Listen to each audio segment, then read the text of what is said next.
Hi అండి, అందరూ ఎలా ఉన్నారు? బాగున్నారా? నేను బాగున్నానండి. ఇవాళ మీ ముందుకి నేను దోసకాయ టమాటో కర్రీ చాలా ఈజీగా చేసేసుకోవచ్చు. మన ఇంట్లో ఉన్న ఇంగ్రీడియంట్స్తో చేసేసుకోవచ్చు అండి. నేను ఫస్ట్ అయితే బాండి పెట్టేసుకున్నాను, నూనె వేసుకున్నాను, ఆవాలు, జీలకర్ర, ఎండుమిరపకాయలు, అలాగే మినపప్పు, శనగపప్పు వేసుకున్నాను, అలాగే పచ్చిమిరపకాయలు వేసుకున్నాను. ఇప్పుడు ఇంగు వేసేస్తున్నానండి. కొంచెం ఇంగు వేసుకుంటే బాగుంటుంది. సో ఇంగు వేసేసుకున్నాను. అది కూడా ఇలా బాగా వేగిపోయాక నేను ఉల్లిపాయలు సన్నగా తరిగి పెట్టుకున్న ఉల్లిపాయలు వేసేసుకుంటున్నాను. ఇంకా నేను అల్లం వెల్లుల్లి పేస్ట్ అలాంటివి ఏమీ వేయట్లేదు. జస్ట్ సింపుల్గా క్యాజువల్గా మనం దోసకాయ కూర ఎలా చేసుకుంటామో అలా వేసేస్తున్నాను. ఈ అల్లం వెల్లుల్లి పేస్ట్ ఆ ఫ్లేవర్ కావాల్సిన వాళ్ళు వేసుకోవచ్చు, అలాగే వెల్లుల్లి ఫ్లేవర్ కావాల్సిన వాళ్ళు కూడా వేసుకోవచ్చు. నేను వేయట్లేదు. నేను చాలా సింపుల్గా చేసేస్తున్నాను అనమాట. ఇది ఒకసారి వేగినప్పుడే కొంచెం పసుపు వేసేసుకోవాలండి. పసుపు వేసేసుకుని ఒక 2 నిమిషాలు ఇవి బాగా మగ్గాలి. మగ్గాక మీకు మళ్ళీ చూపిస్తాను. చూసారు కదండి, బాగా వేగిపోయాయి. ఇప్పుడు మనం కొంచెం కరివేపాకు వేసుకుందాం. కరివేపాకు వేసుకుని ఇలా ఒకసారి కలిపేసేసుకుని మనం సన్నగా తరిగి పెట్టుకున్నాం టమాటోలు వేసేసుకుందాం. ఇలా సన్నగా తరిగి పెట్టుకోవాలండి.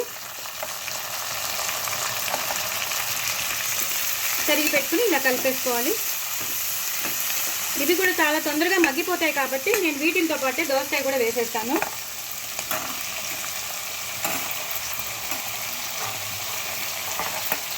దోసకాయ వేసేసి ఇలా కలిపేసుకోవాలండి. ఇలా కలిపేసుకుని చాలా బాగుంటుంది కూర. మాత్రం చపాతీలోకి బాగుంటుంది, అన్నంలోకి అయితే చెప్పక్కర్లేదు. నాకైతే చాలా ఇష్టం అండి దోసకాయ కూర. చాలా సింపుల్గా చేసేసుకోవచ్చు, చాలా టేస్టీగా ఉంటుంది. అది నేను చెప్పేది పుల్లగా ఉంటుంది. సో ఇలా ఉంది కదండి. ఇప్పుడు దీన్ని నేను మామిడికాయ కొంచెం పుల్లగా తీగా అయిపోతేను నేను వాటిని ముక్కల కింద వేసేసాను, అంటే బద్దల కింద వేసేసాను. అంటే తీగా ఉంటుంది, తీగా పుల్లగా ఉండే బద్దల కింద వేసేసాను. ఆ టెంకల్ని దాచాను. ఆ టెంకల్ యొక్క వాటర్ అండి ఇది వేసేస్తాను. ఇది వేసేసి మూత పెట్టేస్తానండి. ఒక 2-3 విడతల తర్వాత మగ్గిపోయాక మీకు మళ్ళీ చూపిస్తాను. చూసారు కదండి, మొత్తం అంతా మగ్గిపోయింది. చాలా టేస్టీగా తయారైపోతుంది. ఇప్పుడు మొత్తం అంతా మగ్గిపోయింది కాబట్టి ఒకటి తర్వాత ఒకటి వేసేసుకుందాం. ఫస్ట్ అయితే రుచికి తగినంత ఉప్పు వేసేసుకుందాం. అలాగే కొంచెం కారం, మోర్ దెన్ ఎనఫ్. అలాగే ఆవాల మెంతుల పొడి,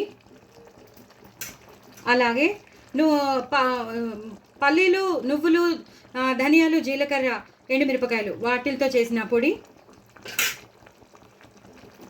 అలాగే సాంబార్ పొడి అన్నీ కలిపేసేసానండి. అన్నీ కలిపేసి ఇలా మొత్తం కలిపేసుకోవాలి. ఇటు సాంబార్ పొడి, అలాగే ధనియాలు, జీలకర్ర, నువ్వులు, పల్లీలు, ఎండుమిరపకాయలు ఆ పొడి, అలాగే ఉప్పు, కారం అన్నీ వేసేసాను. ఇప్పుడు హైలో పెట్టేసుకుంటానండి. చాలా టేస్టీగా ఇలా ఒక్కసారి ఇలా అనుకోవాలన్నమాట. అనుకుంటే ఏమవుతుందంటే గుజ్జుగా తయారవుతుంది. ఎప్పుడైతే మనకి గుజ్జుగా తయారవుతుందో ఆ టమాటోలో ఉన్న పులుపు అంతా పట్టేస్తుంది. ఆల్రెడీ మనం ఆ టెంకల్కి ఉన్నది అంతా మనం వేసేసాం. సో ఒక్కసారి మరిగిపోతుందండి. ఇదే టైంలో ఇంకా అన్నీ వేసేసాం కాబట్టి కూర అయిపోయినట్టండి. ఆల్మోస్ట్ మొత్తం అయిపోయింది. లాస్ట్లో కరివేపాకు, అలాగే కొత్తిమీర. ఎక్కువ కొత్తిమీర వేసుకోవాలి, చాలా తక్కువ వేసుకోవద్దు. ఎక్కువ కొత్తిమీర తెప్పించుకుని మరీ వేసుకోండి. అప్పుడు ఈ కూరలో వేసుకోండి. చాలా బాగుంటుంది. చపాతీలోకి బాగుంటుంది, పూరీలోకి బాగుంటుంది, అన్నంలో అయితే ఇంకా చెప్పక్కర్లేదు. 1-2 సార్లు తినేస్తారు, కడుపు నిండిపోతుంది, అంత బాగుంటుంది. వెయిట్ లాస్కి అయితే చాలా మంచి కూర. డైజెషన్కి మంచిది. విటమిన్ సి ఉంటుంది దోసకాయలో. సో అన్ని విటమిన్స్ ఉన్న కూర, చాలా టేస్టీగా ఉండే కూర కూడా. పెద్దవాళ్ళకి, చిన్నవాళ్ళకి అందరూ ఇష్టపడతారు. సో నా ఛానల్ని సబ్స్క్రైబ్ చేసుకోండి, సపోర్ట్ చేయండి. మరిన్ని రెసిపీస్తో మీ ముందు ఉంటానండి. బట్ వెరీ టేస్టీ దోసకాయ టమాటో కర్రీ. బాయ్ అండి.